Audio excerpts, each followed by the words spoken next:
വൈകുന്നേരം ചായക്ക് എന്തെങ്കിലും സ്പെഷ്യലായിട്ട് ഉണ്ടാക്കാമെന്ന് വിചാരിച്ചിട്ട് ഞാൻ ഇൻസ്റ്റാഗ്രാമും യൂട്യൂബെല്ലാം തപ്പിയിട്ടാകുമ്പം ഒരു അടിപൊളി റെസിപ്പി കണ്ടുപിടിച്ചിട്ടാ.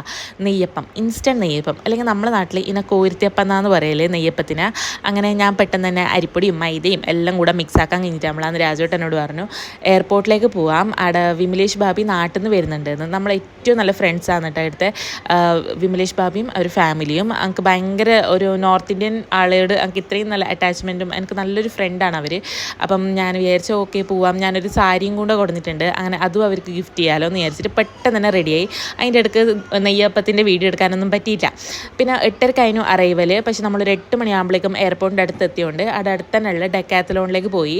അവിടെ പിന്നെ കുറച്ച് വെറുതെ ഇങ്ങനെ കറങ്ങി നടന്ന് ആര്യന് സൈക്കിളെല്ലാം സൈക്കിൾ ചവിട്ടി കഴിഞ്ഞപ്പോൾ ഈ ചെക്കന് സൈക്കിൾ വേണമെന്നായി. പിന്നെ ഓൻ എന്തെല്ലോ പറഞ്ഞിട്ട് കുറച്ച് സമാധാനിപ്പിച്ചപ്പം അപ്പോഴേക്കും കോൾ വന്നു എയർപോർട്ടിലെത്തി എന്ന് പറഞ്ഞിട്ട്. അങ്ങനെ പിന്നെ പെട്ടെന്ന് നമ്മൾ കാറ് എടുത്തിട്ട് അങ്ങോട്ട് പോയിട്ടാണ്. കുറേ ആയി ഇവരെ കണ്ടിട്ട്. ഞാൻ ഫെബ്രുവരിയിലാണ് ലാസ്റ്റ് ഇവരെ കണ്ടത്. ഇവരവിടെ ഗവൺമെൻറ് ടീച്ചറാണ് രാജസ്ഥാനിൽ. അങ്ങനെ അവർ ഇടയ്ക്ക് പോയും വന്നും അങ്ങനെ മാനേജ് ചെയ്യലാണ്. പിന്നെ നമ്മൾ അവരെയും പിക്ക് ചെയ്തിട്ട് നേരെ ഫുഡ് കഴിക്കാൻ പോയി. KFCയിലോട്ടാണ് പോയത്. പിള്ളേർക്ക് KFC കഴിക്കണമെന്ന് ഭയങ്കര ആഗ്രഹം. അപ്പോൾ പിന്നെ അവരാഗ്രഹം നടക്കട്ടെ എന്ന് വിചാരിച്ച് ആര്യനും എല്ലാവരും നല്ലോണം കഴിച്ചിട്ടാണ്. നമ്മൾ ബർഗറാണ് ഓർഡർ ചെയ്തത്. ആര്യന് ബർഗർ ഭയങ്കര ഇഷ്ടപ്പെട്ട്. ഓനാണ് പകുതി മുക്കാലും കഴിച്ചത് എൻ്റെ ബർഗർ.